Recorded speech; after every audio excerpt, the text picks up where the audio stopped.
नमस्कार दोस्तों, स्वागत है आपका आज के मुख्य समाचार में, जिसमें सबसे पहली और बड़ी खबर में आपको बताएंगे कि पश्चिम बंगाल का चुनाव जीतते ही ममता बनर्जी की पीएम मोदी को सीधा चेतावनी, पूरे देश में फ्री देनी होगी कोरोना की वैक्सीन। दूसरी बड़ी खबर में जिक्र होगा कि कांग्रेस ने योगी सरकार पर साधा निशाना, कहा भ्रष्टाचार की भेंट चढ़ गया है यूपी का कोविड केयर फंड। और तीसरी बड़ी खबर में जिक्र फिर से बंगाल का, भाजपा की चाणक्य नीति पर ममता का चंडी पाठ भारी पड़ गया है। और आपको बताएंगे कि आखिरकार राज्य में कैसे हो गया राजनीति का खेला। जी हां दोस्तों, हर एक खबर की गहराई में आपको ले जाएंगे, लेकिन उससे पहले अगर आपको भी ऐसा लगता है कि पूरे देश में ऑक्सीजन सिलेंडर और रेमडेसिविर जैसी दवाइयां फ्री में मुहैया कराई जानी चाहिए, तो आप अभी इस वीडियो को लाइक कीजिए और इस लाल बटन को दबा के चैनल को फ्री में सब्सक्राइब करके घंटी बजाकर कमेंट में लिखिए जय हिंद। दोस्तों रुक करते हैं तमाम बड़ी खबरों की तरफ।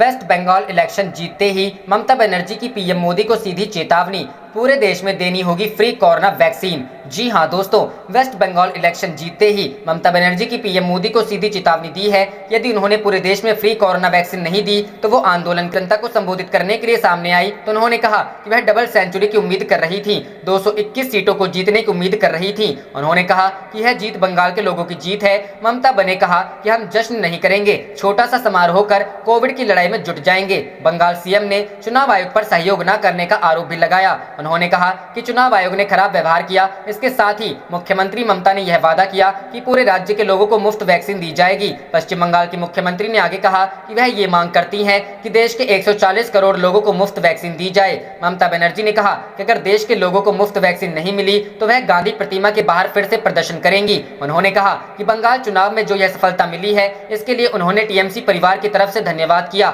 इसके साथ ही उन्होंने कहा कि कोविड काल से निकलने के बाद सफलता का जुलूस करेंगी। उन्होंने कहा कि हमारा शपथ ग्रहण समारोह छोटा सा समारोह होगा, जिसमें कोविड के प्रोटोकॉल को ध्यान में रखा जाएगा। इससे पहले रुझानों में तृणमूल कांग्रेस की शानदार जीत के संकेत के बाद ममता बनर्जी ने पार्टी समर्थकों से कहा कि यह बंगाल की जीत है, बंगाल के लोगों की जीत है। इसके बाद उन्होंने पार्टी कार्यकर्ताओं से बताया कि उनकी पहली प्राथमिकता कोविड-19 से निपटना। रुख करते हैं अगली खबर की तरफ। कांग्रेस ने योगी सरकार पर साधा निशाना, कहा भ्रष्टाचार की भेंट चढ़ा यूपी कोविड केयर फंड। जी, कांग्रेस ने रविवार को कोविड-19 महामारी के लिए उत्तर प्रदेश की योगी आदित्यनाथ सरकार द्वारा बनाए गए कोविड केयर फंड को भ्रष्टाचार की भेंट चढ़ाए जाने का आरोप लगाते हुए इस पर श्वेत पत्र जारी करने की मांग की। उत्तर प्रदेश कांग्रेस के अध्यक्ष अजय कुमार लल्लू ने यहां एक बयान में कहा कि अप्रैल 2020 में सरकार ने कोविड की फंड बनाया था, जिसमें प्रदेश के आम आदमी का धन, विधायकों की क्षेत्र विकास निधि, सरकारी अधिकारियों एवं कर्मचारियों और प्रदेश के व्यापारी वर्ग से मोटी रकम जबरदस्ती जमा कराई गई। उन्होंने कहा कि विधायक निधि को 1 साल के लिए निलंबित कर 2020-21 की विधायक निधि का धन, मंत्रियों और विधायकों के वेतन में से 30% वेतन की कटौती का धन आदि कोविड केयर फंड में जमा कराया गया और बताया गया कि इसका उपयोग महामारी से लड़ने में किया जाएगा। प्रदेश कांग्रेस अध्यक्ष ने आरोप लगाया, महामारी से लड़ने के लिए बनाए गए इस फंड का कोरोना की दूसरी लहर के समय में कुछ पता नहीं है। इस फंड का पैसा इस मुश्किल समय में कहां खर्च किया जा रहा है। प्रदेश में लोग ऑक्सीजन, दवा और स्वास्थ्य की बुनियादी सुविधाओं के अभाव में दम तोड़ रहे हैं। ऐसे में यूपी कोविड केयर फंड का धन कहां खर्च हो रहा है, कुछ पता नहीं। लल्लू ने गंभीर आरोप लगाते हुए कहा कि यूपी कोविड केयर फंड भ्रष्टाचार की भेंट चढ़ गया है तथा कांग्रेस की मांग है कि सरकार इस कोष को लेकर श्वेत पत्र जारी करे। लल्लू ने आरोप लगाया कि जिस पैसे का उपयोग लोगों की चिकित्सा के लिए किया जाना था, उसकी बंदरबांट हुई और उसका नतीजा यह है कि जब कोविड-19 महामारी की दूसरी लहर चली तो सरकार ने प्रदेश के लोगों को उनके हाल पर मरने को छोड़ दिया है। उन्होंने कहा कि आज प्रदेश का प्रत्येक नागरिक आदित्यनाथ सरकार की लापरवाही और संवेदनहीन रवैये की वजह से कोरोना वायरस महामारी से निजी तौर पर अपनी क्षमता से लड़ रहा है। कांग्रेस प्रदेश प्रमुख ने कहा कि मुख्यमंत्री ने विधानसभा में एक लिखित प्रश्न के उत्तर में बताया था कि जुलाई 2020 तक यूपी कोविड केयर फंड में विभिन्न स्रोतों से 412 करोड़ रुपए जमा हुए थे और इनमें से 252 करोड़ रुपए का चिकित्सा उपकरणों, दवाओं, ढांचागत सुविधाएं खरीदने तथा प्रवासी श्रमिकों की मदद करने में इस्तेमाल किया गया, जबकि बाकी 160 करोड़ रुपए कहां गए उसका आज तक पता नहीं। उन्होंने कहा कि जुलाई 2020 के बाद भी जो धनराशि कोविड केयर फंड में जमा हुई, उसका भी कोई हिसाब किताब आदित्यनाथ सरकार की तरफ से सार्वजनिक नहीं किया गया। लल्लू ने कहा कि कांग्रेस का सरकार से सवाल है कि आखिर ऐसा क्यों नहीं किया जा रहा है। रुख करते हैं अगली खबर की तरफ। बंगाल, भाजपा की चाणक्य नीति पर भारी ममता का चंडी पाठ, जाने राज्य में कैसे हुआ राजनीति का खेला। जी हां दोस्तों, पश्चिम बंगाल विधानसभा चुनाव में तृणमूल कांग्रेस और भारतीय जनता पार्टी ने अपनी अपनी जीत के लिए पूरी ताकत झोंक दी है। बार दोपहर की मतगणना रुझानों में टीएमसी बंगाल की सत्ता में एक बार फिर बहुमत के साथ वापसी करती नजर आ रही है।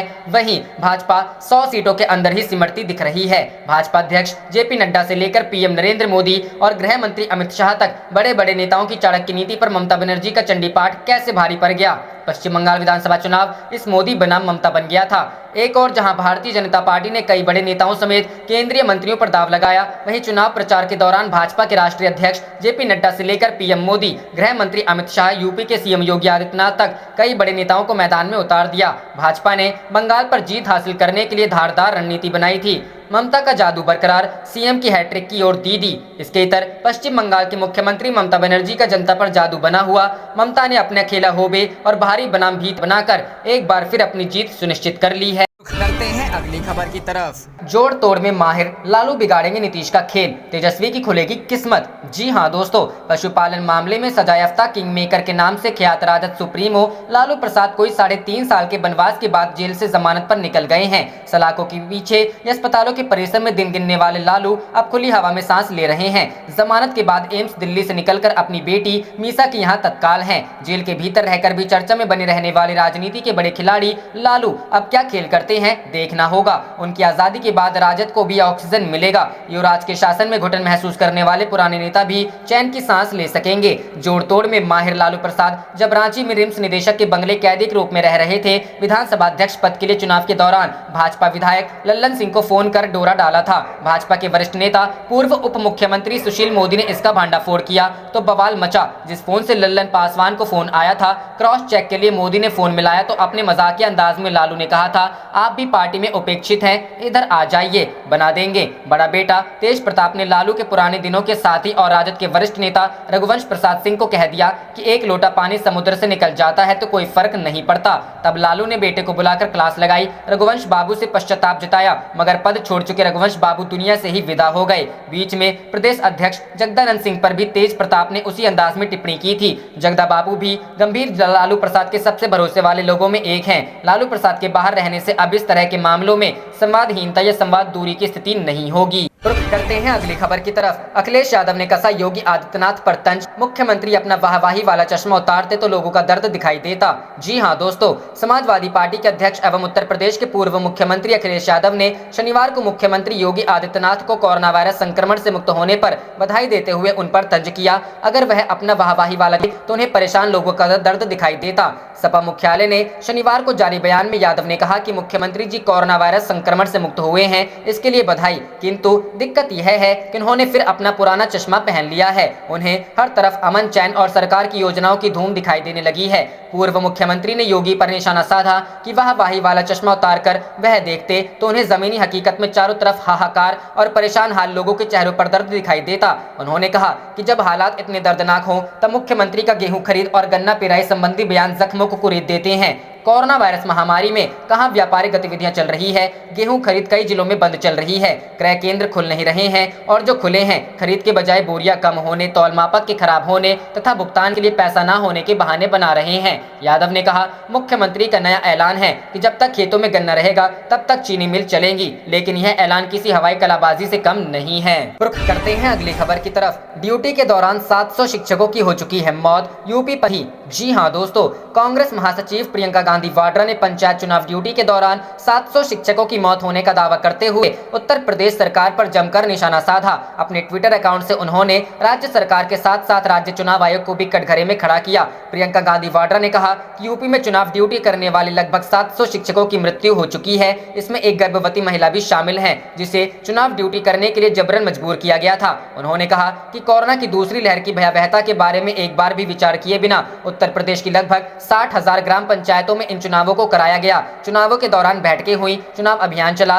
और अब ग्रामीण इलाकों में कोरोना का प्रकोप बढ़ता ही जा रहा है। प्रियंका गांधी ने कहा कि ग्रामीण इलाकों में लोगों की बड़ी संख्या में मौत हो रही है, जो कि झूठे सरकारी आंकड़ों से कहीं ज्यादा है। उन्होंने कहा कि पूरे उत्तर प्रदेश के ग्रामीण इलाकों में लोगों की घरों में मृत्यु हो जा रही है और इनको कोविड से होने वाली मौतों के आंकड़ों में गिना भी नहीं जा रहा, क्योंकि ग्रामीण इलाकों में टेस्ट ही नहीं हो रहे हैं। कांग्रेस महासचिव ने कहा कि सरकार का रुख सच दबाने की तरफ है और उसका अधिकतम प्रयास जनता व लोगों की दिन रात सेवा कर रहे मेडिकल समुदाय को भयभीत करने में रहा है। प्रियंका गांधी ने कहा कि उत्तर प्रदेश में जो घट रहा है वह मानवता के खिलाफ अपराध से कम नहीं है और इसमें यूपी राज्य चुनाव आयोग भी भागीदार है। आपकी जानकारी के लिए बता दें कि उत्तर प्रदेश के 75 जिलों में 4 चरणों में त्रिस्तरीय पंचायत चुनाव के मत डाले जा चुके हैं। पहले चरण में 15 अप्रैल, दूसरे में 19 अप्रैल, तीसरे में 26 अप्रैल और चौथे चरण में 29 अप्रैल को मतदान संपन्न हुआ। चुनाव की तैयारियों को लेकर सुप्रीम कोर्ट भी आयोग को लताड़ चुका है। हालांकि बाद में कोर्ट ने इन चुनावों की मतगणना की इजाजत दे दी है। आप देख रहे थे आपका अपना चैनल जय हिंद जय भारत।